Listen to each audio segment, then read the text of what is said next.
Merci beaucoup à vous tous qui êtes branchés en ce moment pour suivre votre magazine Les Débats Congolais. Nous sommes là encore une fois aujourd'hui pour décortiquer les grandes questions d'actualité dans les cadres bien attendus de cette émission Les Débats Congolais. Nous allons revenir dans cette émission sur cette polémique née après le décernement d'un diplôme au président de la République. Il a été élevé au rang du docteur honoris causa à l'université de Kinshasa et ça fait polémique au pays.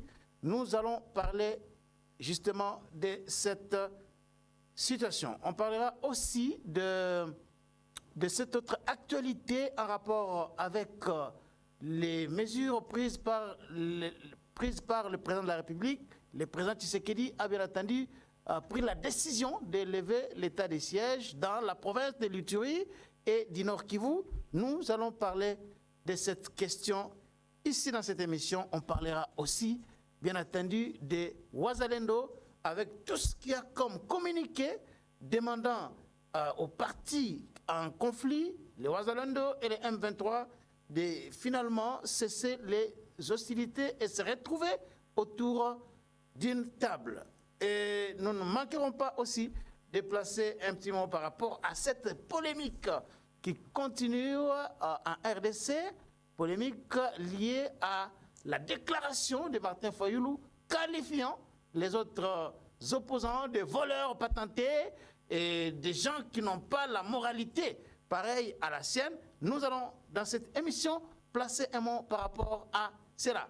Alors, pour analyser toutes ces questions d'actualité, nous avons le plaisir de recevoir dans cette émission un invité presque permanent. Oui, il est permanent, mais pas presque, il est permanent.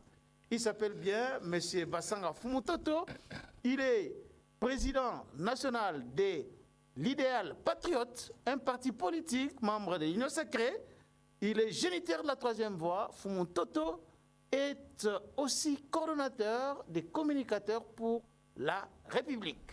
Monsieur Fumutoto, bienvenue dans cette émission. Merci d'avoir bien prononcé le nom de mon parti, Idéal Patriote. Mais avant que je vous accorde la parole, Fumutoto, j'aimerais d'abord ici quand même remercier nos fidèles téléspectateurs partout à travers le monde où ils se trouvent.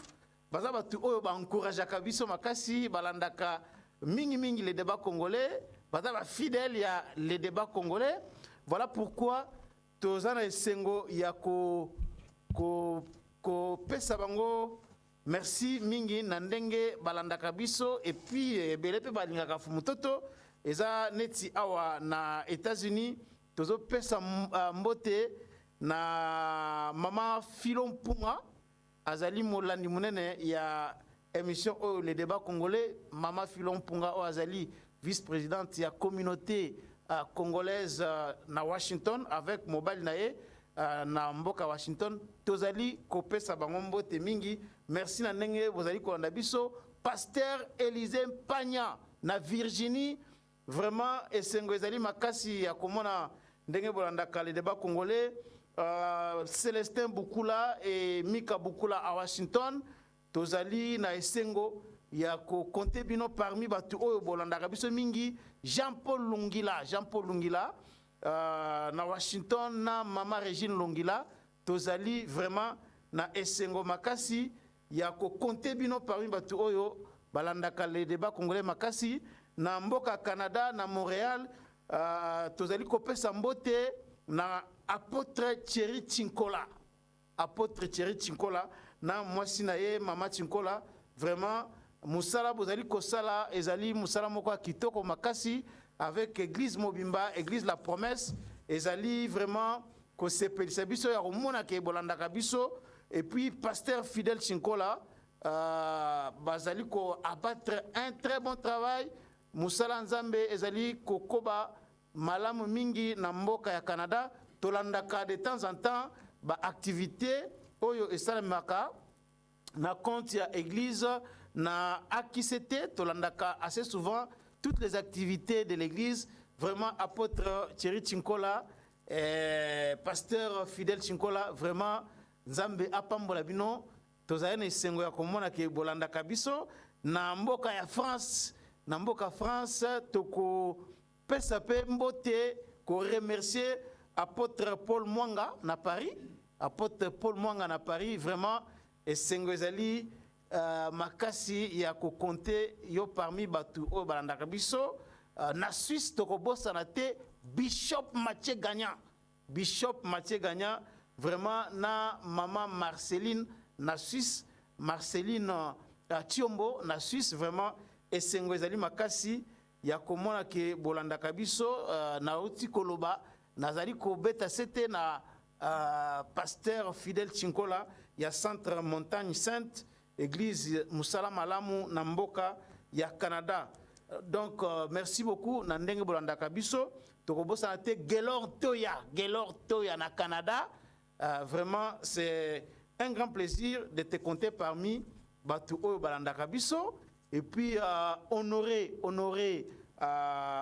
na kati ya mboka ya Minnesota na États-Unis. Vraiment tozali na esengo ya komona ete bolanda kabiso un peu partout na monde, na Afrique du Sud, na Kenya, Mama Regine na Kenya, na Nairobi, na Lubumbashi, na Kolwezi. Vraiment tozali na esengo mingi fumu toto na bakombo ebele na tangi awa batu ebele mususu balingaka mingi. Et puis na ebité olingi na lobela surprise ya batuana parce que dernièrement tango to tchaki vidéo ya ndenge ba militant la muka ba agresaki famille na yo na ba membre à parti na yo ba pasaki mutuka na zui ba réaction ebele ya bandeko ebele ba bengi ngai na ba France na ba Canada ba Afrique du Sud pona ko exprimer kanda na bango na ndenge ba atakaki yo. Voilà pourquoi j'ai voulu quand même que na pesa mbote na batu oyo parce que ils appellent parmi batu balingaka yo makasi fumutoto oko tia un petit mot par rapport à ça. Merci beaucoup. Mukolo wana otuna inga question nazo luka réponse ti lelo na zui question te réponse te otuna inga question ndeko fumutoto est-ce que otanga ba commentaire ya ba émission to sala ganayo et puis na lobi na yo natangaka si motuni ngai ebele ya bato basepelaka na wana osantaka ndenge nini namonaki na bacommentaire mpona lekisa bandeko ke nalandaka motu moko atuni ngai question otiki mosala na yo ya nzambe ya bosise okomi kaka na politike na bacommentaire na yo le Christ du temps tout ça namonaki yango moto mosusu na mbashi atunaki nga na émission non toujours soki aza candidat à l'obanga na rezoyer en charge mais so na notu na olobango na canal nini est-ce que kozala bien nga homme politique na le kan émission na dicté numéro non nazali candidat député national na Lomela na Sankuru nazali candidat député provincial na Kinshasa lokolo yebi ngai na nzela ya Charles Quel est journaliste.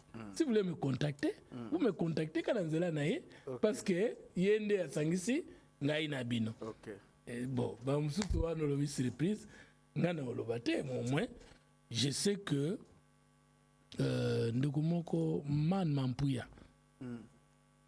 Abenga kingai alobi lui c'est depuis 2012 azana Canada je crois non na Londres. Qu'il suit l'enseignement na ngai ndeko mususu Daniel Lundula babenge bele andewa toujours na émission na yo. Moi ça me fait un honneur, un plaisir et surtout bato babenga pona kotindela nga compassion na bango parce que sunza azalaki te bandeko la muka balinga bomanga pour rien. La tolérance est une exigence na démocratie. Toza ko se contredit na ba idée mais tokoki ko simba na nzoto te. Donc merci trop. Na rolembate na continuer toujours komeka ko proposer bino onga nazo kanisa kezali malamu. Merci beaucoup Fumutoto. Honoré Karai na Minnesota, États-Unis, vraiment merci pour le soutien na onandenge ozali ko soutenir biso. Alors Fumutoto, ça fait débat au pays. le président Tshisekedi a été honoré par l'université de Kinshasa un diplôme, docteur honoris causa. Tshisekedi élevé par l'université de Kinshasa. Est-ce que ce n'est pas de la complaisance? Est-ce que l'université de Kinshasa, une si prestigieuse université, peut se permettre comme ça, sans vraiment raison valable, de décerner un tel diplôme à un chef de l'État en fonction? Au lobby, est-ce que c'est complaisance? Est-ce que l'université de Kinshasa a coquille en ce moment comme la likambo et puis et ça les mayango na président en fonction? Et bon, c'est bon d'abord et à la débat. Il faut d'abord réagir. Ce qui va réagir, c'est né tous sous la démocratie. Mais ce qu'on a une réaction, surtout à bateau à Kanisi qui est faveur imméritée, n'est-ce que tu as expliqué bango diplôme honoris causa ezanini. Université a un pouvoir à kosala ngo, to a un pouvoir à osala ngo te. Asala kayango quand? C'est ça la question. Ce qui mutu abengi biso na commentaire na yo alobi que aucune université n'a le devoir de décerner ses diplômes à un acteur politique, président de la République soit-il, ou on a toyoki que l'université à Kinshasa abuki mibeko abuki tradition asali favoritisme. Mais est-ce que le président Tshisekedi azali premier président de la République et même université wana kopé sa diplôme wana? Mais parmi les présidents congolais, en tout cas Tshisekedi azali premier président congolais, il y a kozwa diplôme wana na université à Kinshasa. Mais alors parmi les 5 premiers présidents, non, les 5 premiers présidents que le Congo a connus depuis le 30 juin 1960 lelo. Okoki kotangelanga kombo ya président moko sur 5 ans en général, mais plutôt 2 ans et demi en réalité où Tshisekedi a géré un peu libre, où il y a sali ba réalisation visible, palpable koko kanana Tshisekedi. On a raconté la question dans le lobby. On dit que ba pesa président mususu. On dit kaka na inikini wana. Mais on dit que otuninga question sikoyo mais pour niki kakaye alors que le président congolais Moussou Bazalaki. Joseph Kasavubu asala musala ya malamu mais azwa diplôme wana te. Joseph Kabila Mosé Laurent Désiré Kabila tango aye awa asala musala malamu te. Mobutu na ebandeli na ye to na katika to na suka asala musala malamu te. Joseph Kabila asala musala malamu te. Pona nini kaka Tshisekedi ba pesa ye diplôme wana na université lokola université ya Kinshasa? Sikawa la comparaison n'est pas raison, mais la comparaison est une partie de la raison parce que ils ont permettre de se comparer. Parce que le président Kasavubu paie à son âme à 4 ans. Est-ce que Moutoumon Kwakubenga Sikoyo a fait sa biso 5 ans? 5 œuvres à miner et à réalisation sur 4 ans. Kasavubu a 50 ou 4 ans. 4 ans. Oui, à ça 4 ans. Est-ce qu'on a 4 ans? Est-ce que Moutoumou Kwakubenga Biso, toi comme la Biso Nancé, 5 grandes œuvres. Il y a eu sur 4 ans. Comme ça, tous les suko ba œuvres. Il y a Tshisekedi Yaminene sur 2 ans et demi. Parmi ba points, Oyo, Biloko PC ba point, Ninikin, pour ba PC diplôme. Akuta qui budget na 5 milliards, a mis en 16 milliards dans moins de 2 ans. Dans moins de 2 ans, quelqu'un qui a fait un mandat de 5 ans, on est presque à la fin de ce mandat. Le budget ya Kabila et Soukaki Nancé. Mais tant que Kabouani na FCC cash, première année à séparation a mis budget na 10 milliards et deuxième année a mis na 16 milliards. Donc, Yozo Longola, mandat Tshisekedi est bandi na 2019, le 24 janvier 2019. Comment Yoko Kotanga Makambo ya 2 ans Fumototo?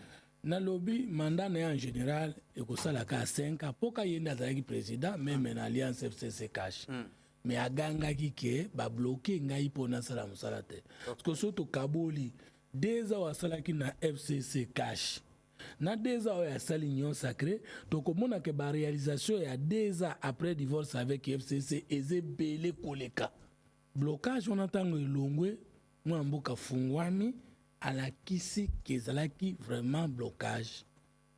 Vous comprenez? Mais toujours on a été que 2 ans FCC cash ça a été ce que ça la Covid na kati na Covid na kati na crise au ekoti na monde entier.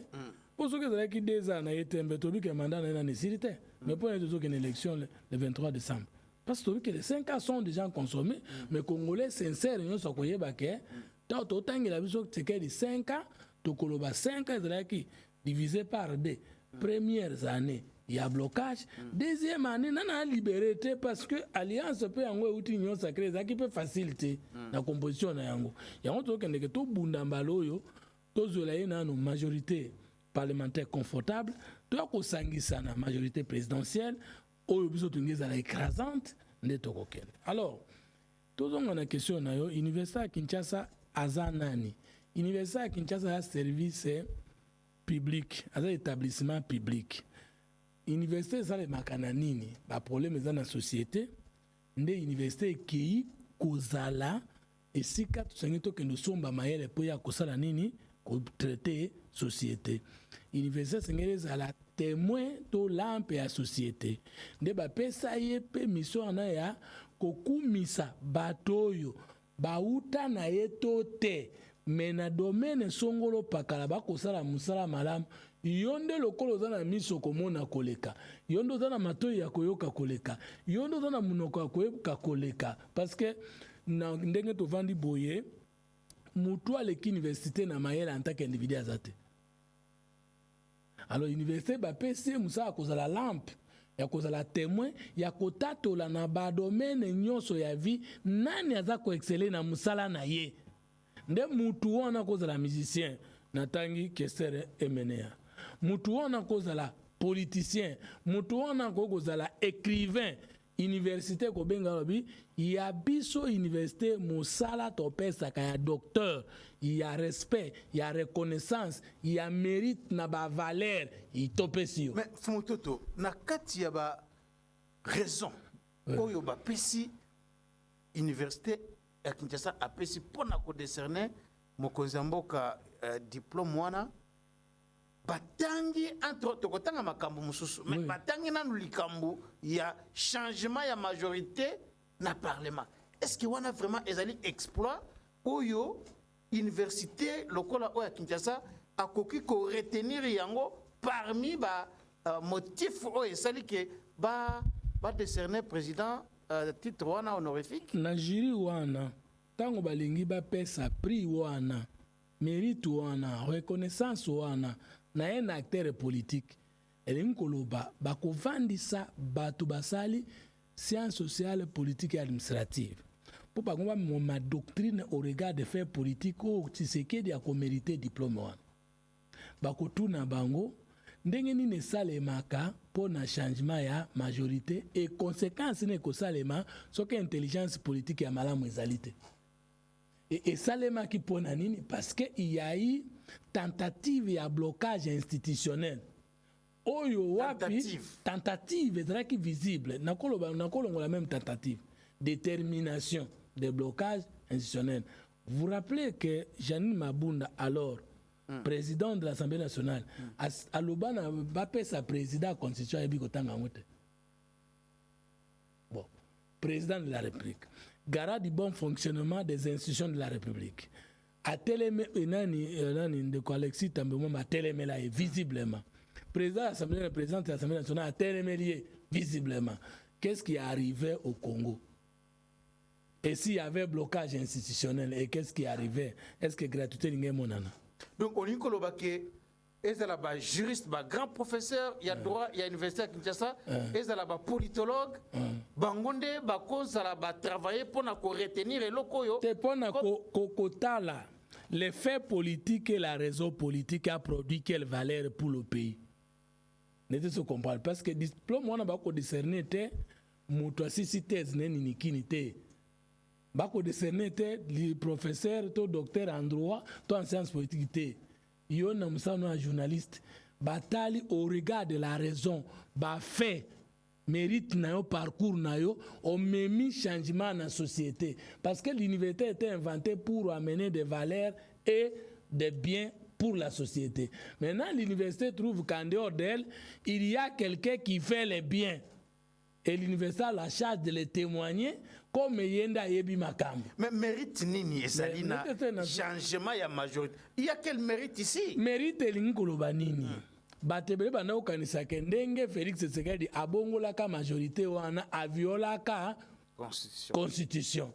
Ba doctrinaire en sciences politiques en droit, ba koti na mozindo ya constitution, ba koti na mozindo ya règlement intérieur ya Assemblée nationale pe ya Sénat, ba tikali komona esika énervé loi te e kweisinde motema mabe ya bandeko me pesi mboka kimia législative yango esili ya pas conflit persistant ni entre l'Assemblée nationale et le gouvernement, ni entre l'institution parlement et l'institution président, ni entre l'institution cour de tribunal et autres. Donc, au contraire, va collaborer bien. Budget Amboka Emati, inspection financière, et monani IGF, Gilles Alingeti, Asali Moussala Malab, Ndeba Lobby, les faits politiques sous Tshisekedi au regard de la raison politique de l'université de Kinshasa et Pessi Moutouana mérite à maîtriser à conduite politique. C'est ça que Batangi Yango comme valeur.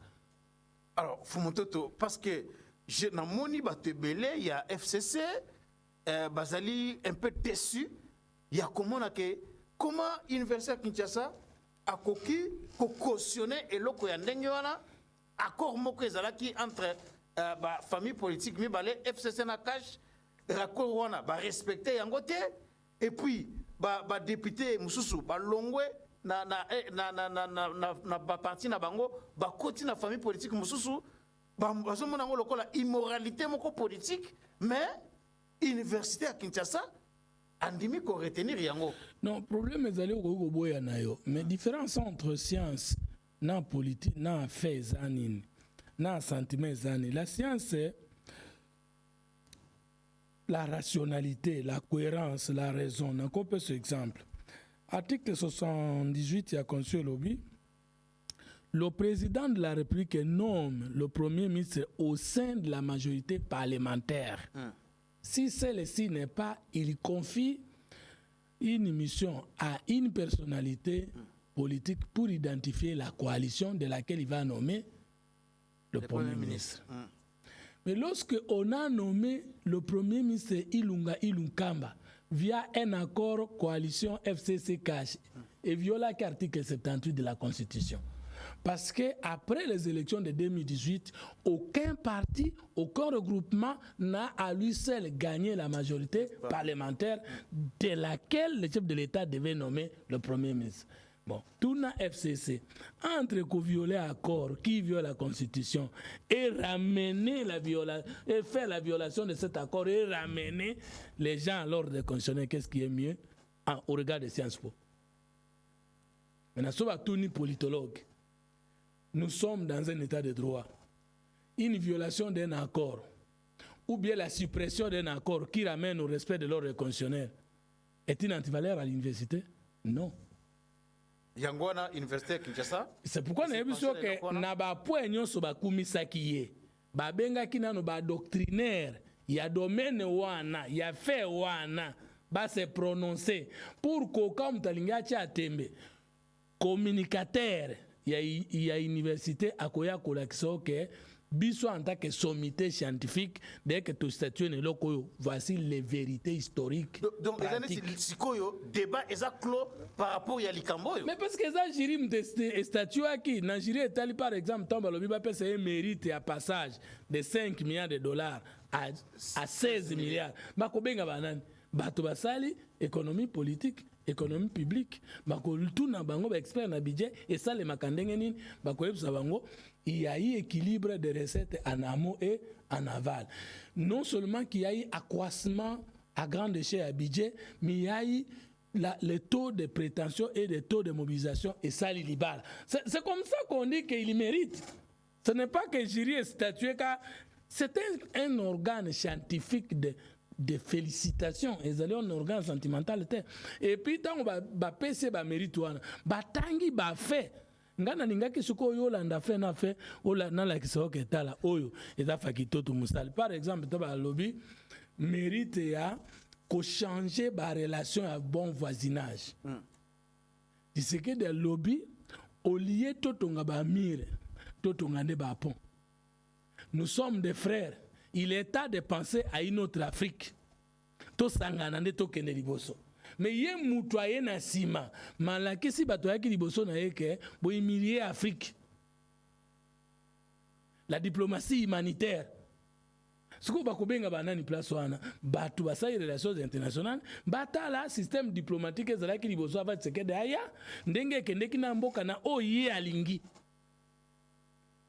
Nde bakoloba système diplomatique oya amemi soki to saleli yango et ko faire avancer Afrique plus que tout autre système dans sous-région ou dans région. Nde balobi par rapport à cette vision à diplomatie humanitaire de bon voisinage ezali qualité de universal lobby connaissant les différents types de la diplomatie oyo ezali malamu soki esalemi ben internationaliste bazalaki wana. C'est ça non? Mais awa na mboka na biso ba critique ezalaka makasi par rapport ya ndenge Tshisekedi abenga Kagame frère naye et frère naye jusque là tout ça na problème na est-ce que c'est là qui erreur est-ce que l'université à Kinshasa le fait que atangi likamba diplomatie awa a cautionné erreur wana te Abel avakaya bomaye ando benga frère naye ou bien ennemi naye. C'est pas ça la réponse. Tshisekedi abengi Kagame, mon frère. Est-ce que c'est une contradiction dans le connaissance à combien de kito à Tarandoki? Moufongo, ezani na chiluba. Est-ce kindoki non? Est-ce que tant que baluba babenga kamu wana kindoki moufongo, ezalaki bakuta na batetro bien entre bango baluba.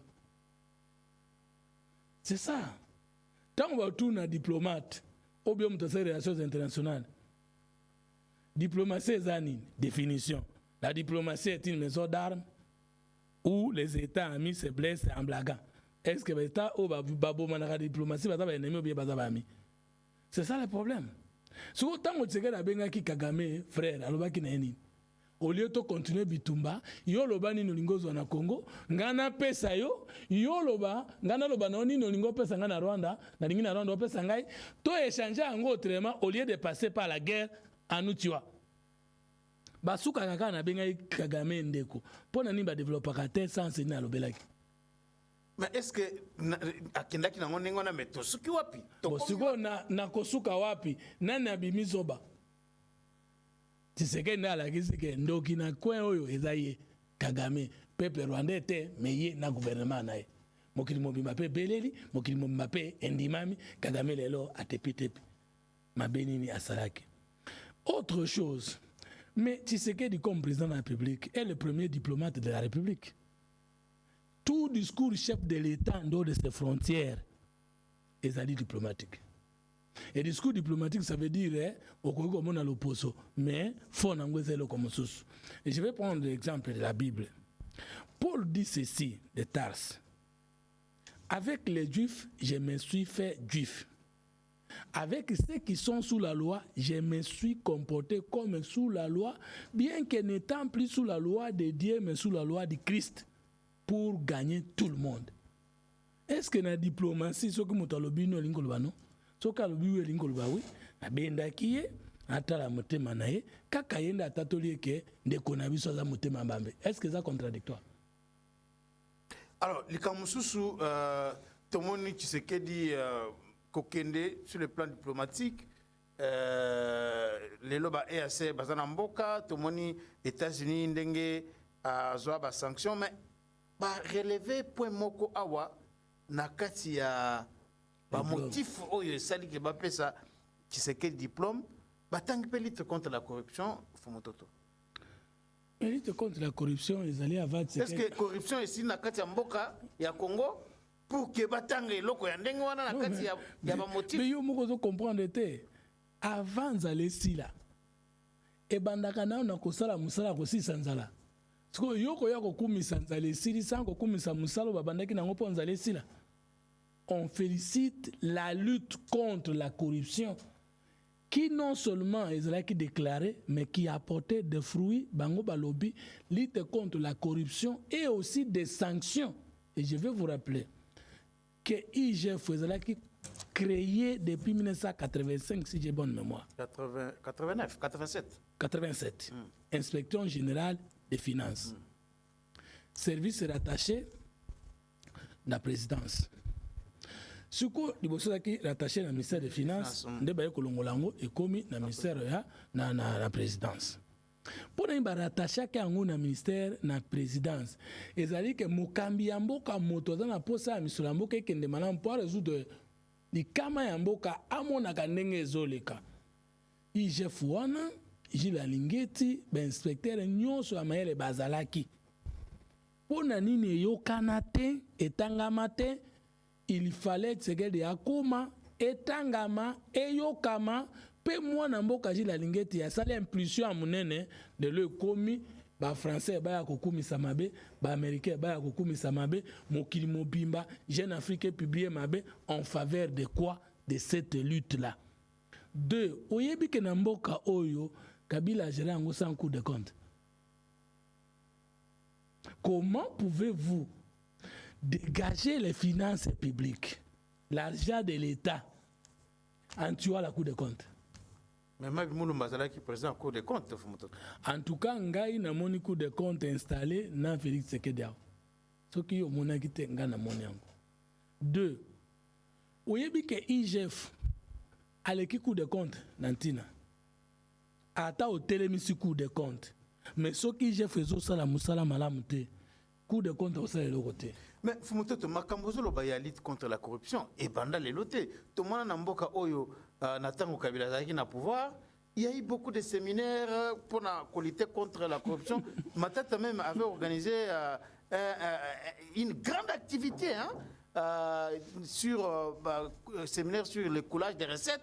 Ba professeur ya ba Harvard, ba université à Makasi, ba Oxford, ba Sorbonne, ba yaka awa.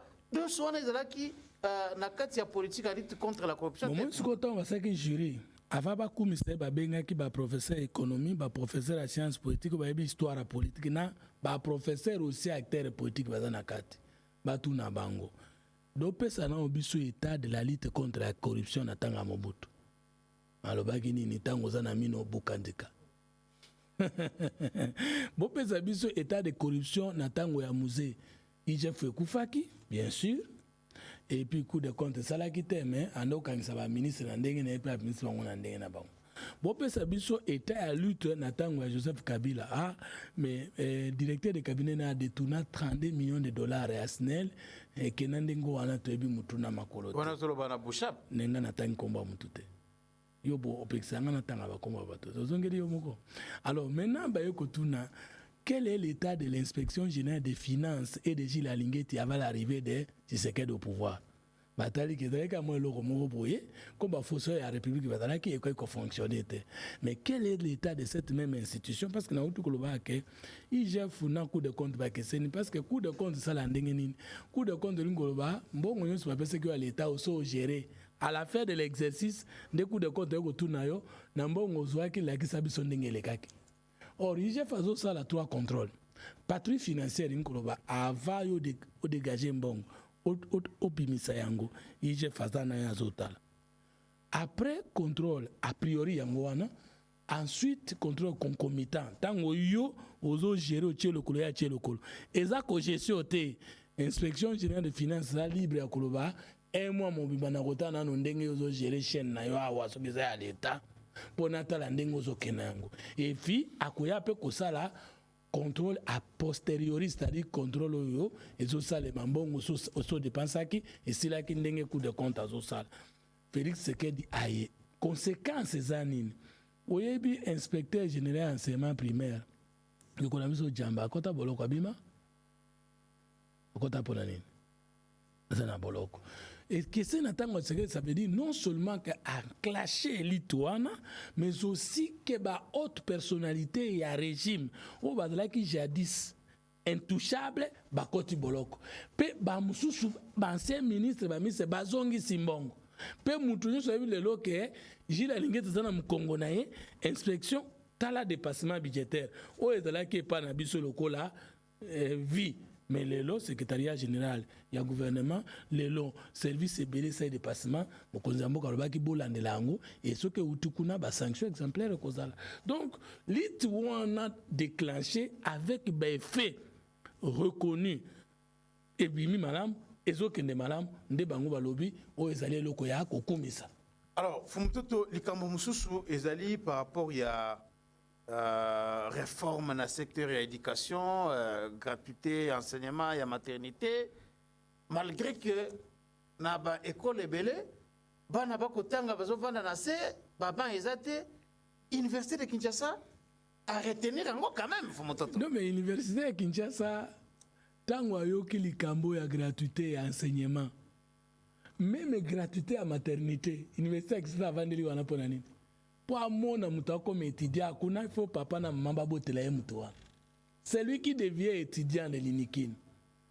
Na premier cycle, na deuxième cycle ou apprenant na troisième cycle, il est d'abord né, mais s'il n'était pas né. L'Inikine est en train de regarder la condition de botela mwana nae. Iniki na yeko tala mais soki muto sala école maternelle primaire ou gardienne akokoma na secondaire ndenge nini parce que l'université ne vient recevoir l'enfant que assisi primaire assisi secondaire université yoki ke bano yo banaki na difficulté akomona ye ba faciliter bango tâche et si l'université peut louper cette occasion c'est qu'elle n'est plus une université. 2. Pourquoi l'université vient donner la valeur à Tshisekedi? Parce que l'article 43 de la gratuité de l'enseignement, d'abord le lobby boye, l'enseignement primaire est un droit et un devoir pour nos enfants. Est-ce que tout ça sur la bien? Droit, il y a moi na poete, moto mon côté, ni l'État ni moboti ya moi, à copé que ça moi na à quelle classe. Devoir, ça dit moi na yé mon copé à kobo ya mote.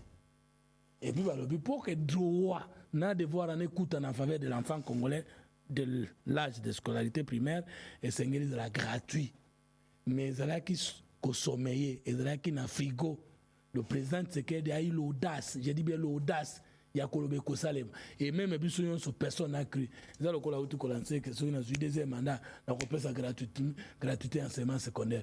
Bon, l'université a pour mission de faire la promotion de la raison, de la connaissance. Maintenant l'université a moniqué, il y a un président qui fait la promotion de la connaissance. L'université ça n'a ni. L'université comme c'est parce que l'université a moniqué aujourd'hui pour que Mboka la développer il faut battre école.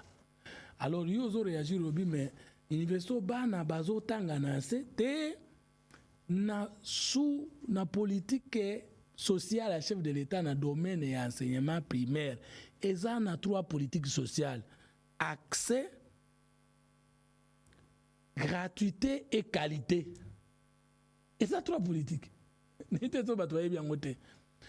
Accès l'ingoloba moi na nyonso dans âge de scolarité qu'il n'y ait pas d'entrave à ekozonga na classe.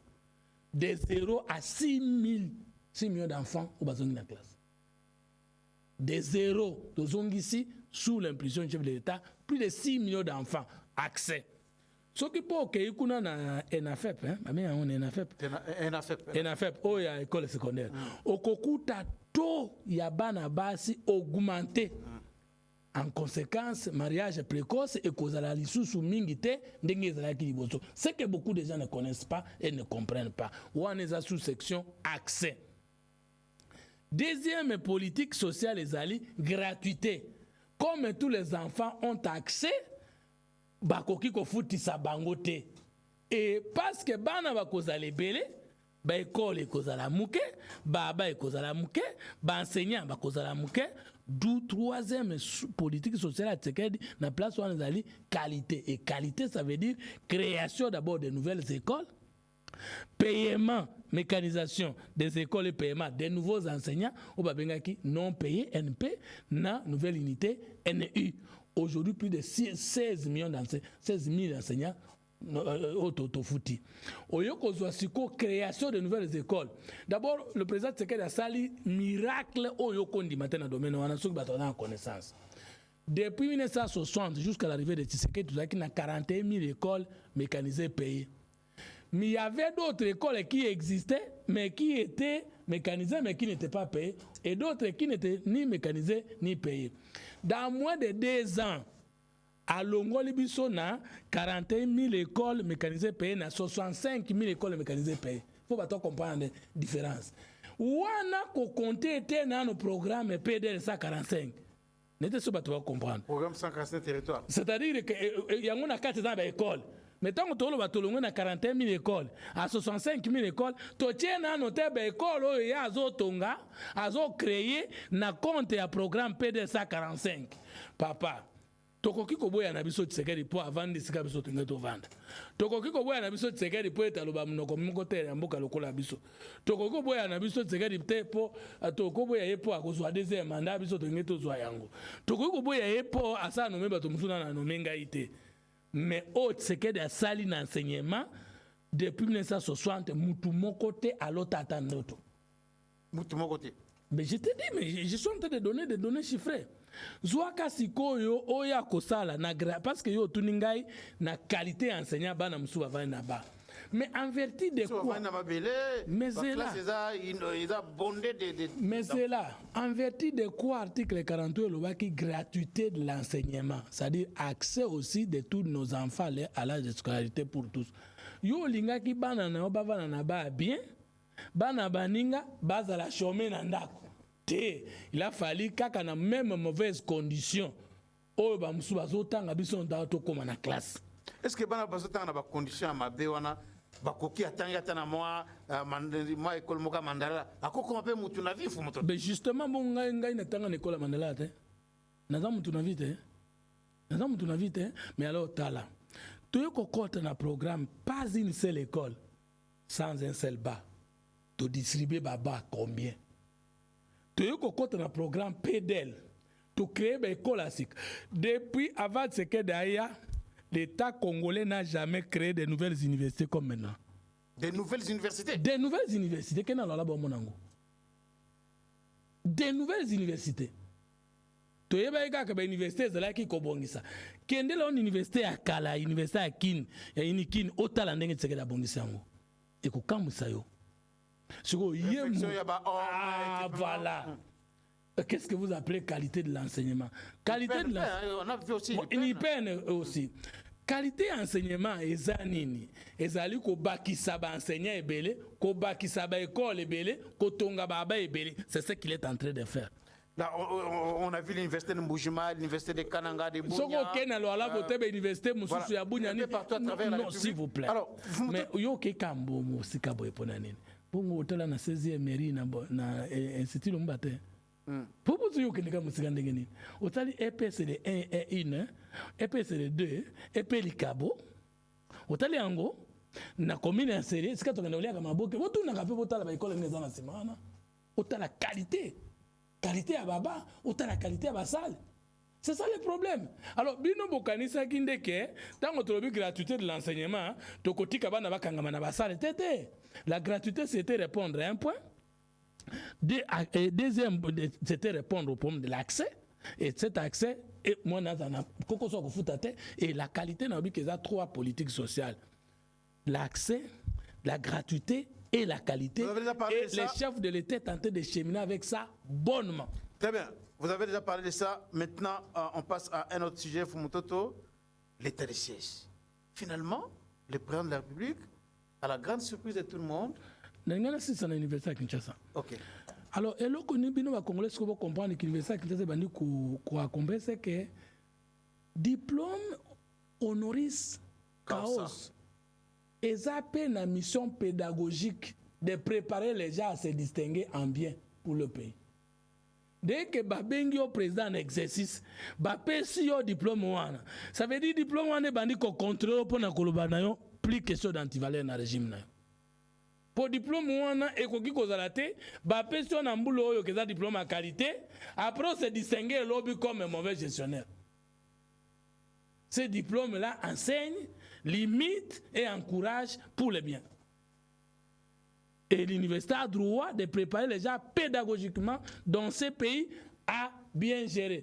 Parce que Batonyon Sobaye Barake, Koku Misamoto, et ça peut encourager à faire le bien. Et surtout que beaucoup de c'est une nouvelle charge morale qu'on a imposée au chef.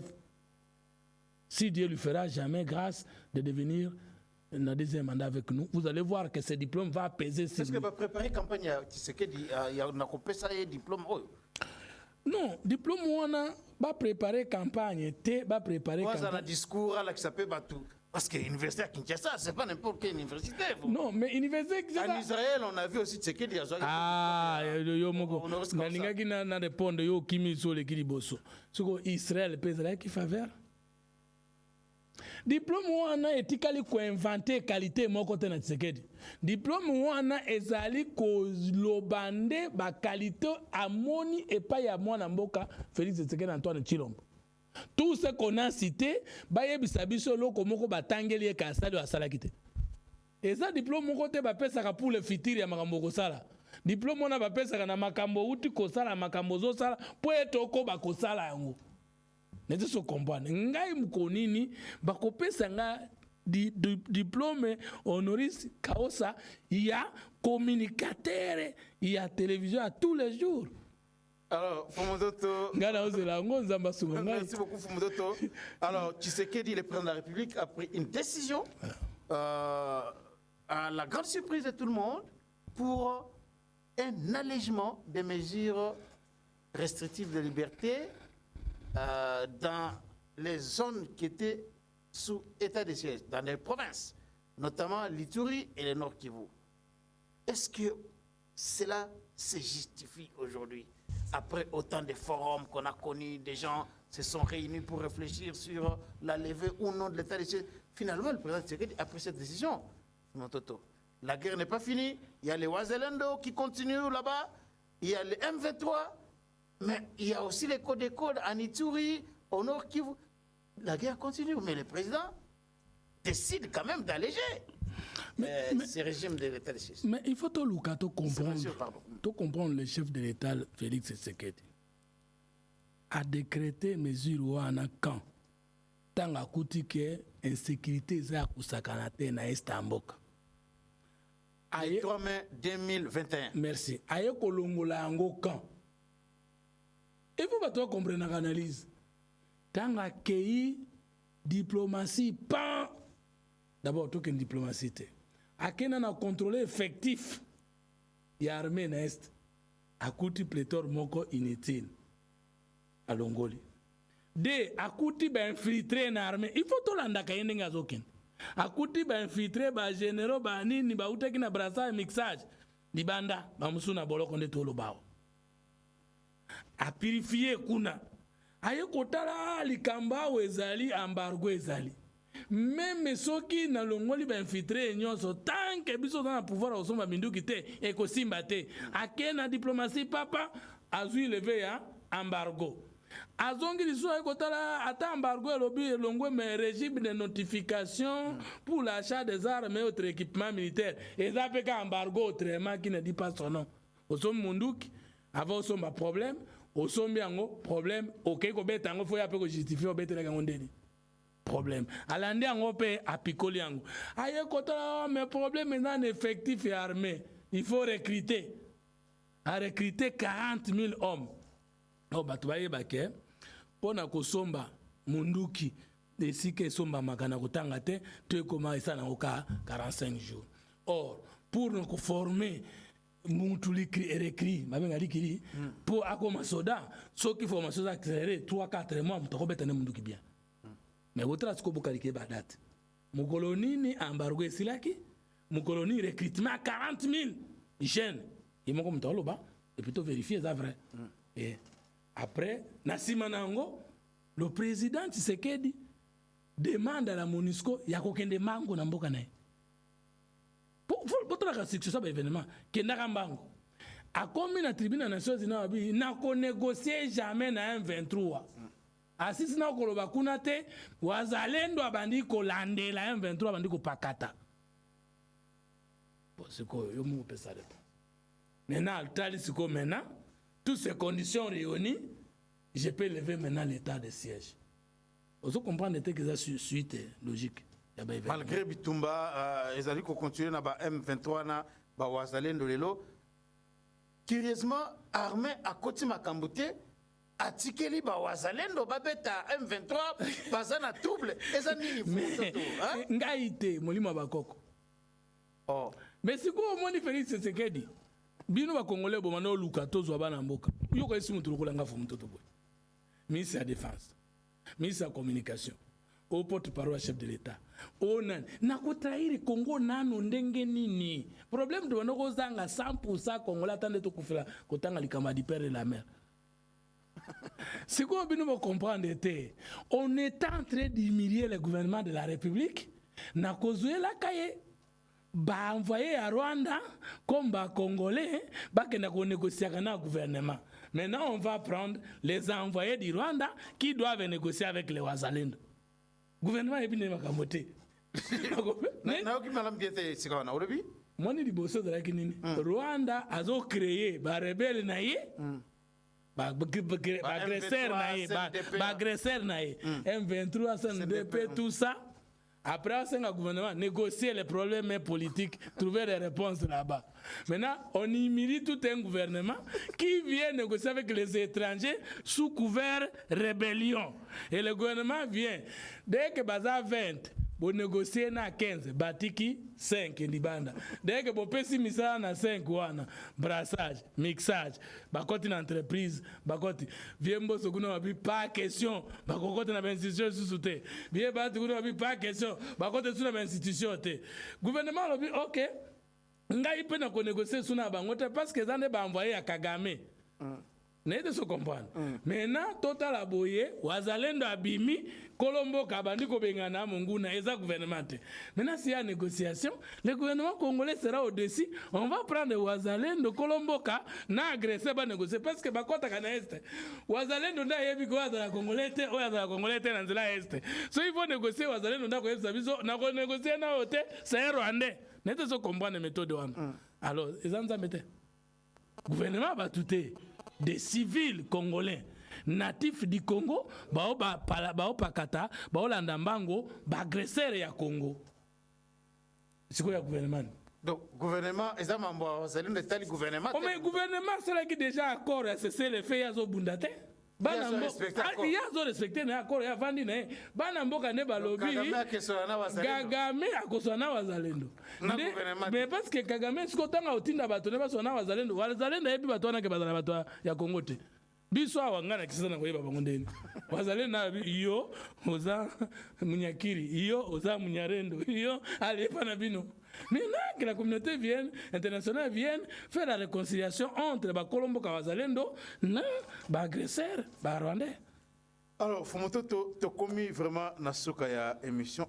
Mais likambo moko ezali kolobama mingi ezali déclaration au fayu la sala ki na kikwiti tango batuna ki likambo ya candidat commun na opposition alobi candidat commun na opposition ezali esengeli ezala kaka ye parce que yende mutu oyo ba congolais ba votaki na 2018 yende esengeli bango nyonso wana baya parce que en termes de moralité aleki bango nyonso na moralité et puis ba mususu wana sezo baza ba voleur patenté wana ezali maloba ya Fayulu. Est-ce que Fayulu a na raison te tango ozali kotala na kati opposition wana asa na raison te ya kolobaki ba mususu wana bien sûr epanya mukwege mais ba mususu wana ba miibi baza na moralité te asa na raison te na eloko wana mais ce que ozaka yo moko mais sous kanda commande ni obimi kanda unique te nani eloko na kufela ki ba bomelanga mituka tout ça ba bomanga yango wana ko analyser non pour il y a différence entre kanda unique na kanda commun siko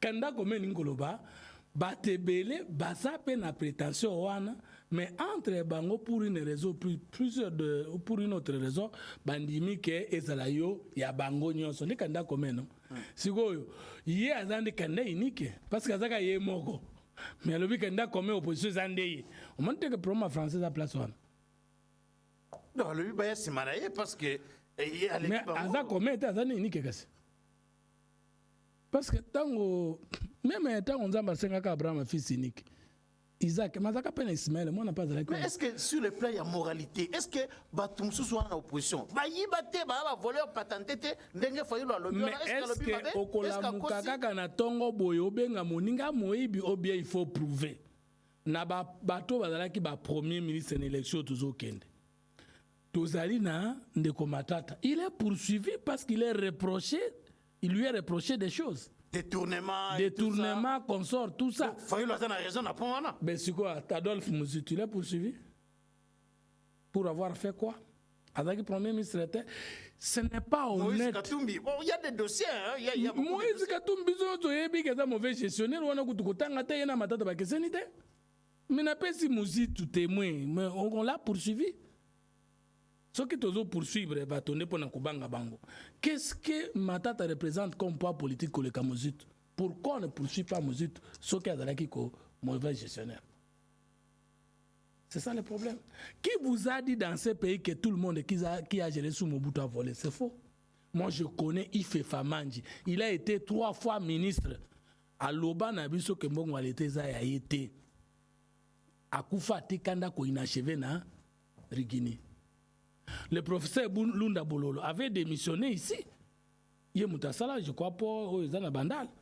Non, tout le monde qui a travaillé avec Kabila n'est pas voleur.